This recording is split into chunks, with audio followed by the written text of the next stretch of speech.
Hey guys, in this video I'm going to show you how to use Microsoft Word online for free. Now for us to get this done, I am here in Chrome and I'm using Incognito right now in order to show you this one.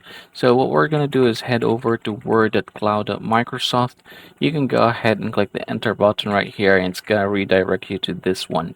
So here, welcome to Word for free on the web. So sign in or sign up for free to start using Word for the web right now away. So no installation or purchase required. So yeah, that's how you're gonna do it. You can go ahead and click create blank document here and it's gonna ask you to sign in.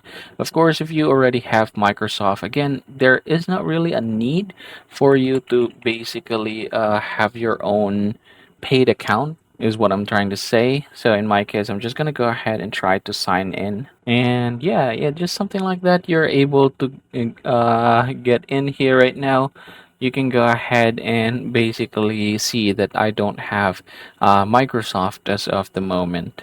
Again, everybody, that is how you are going to use Microsoft Word online for free.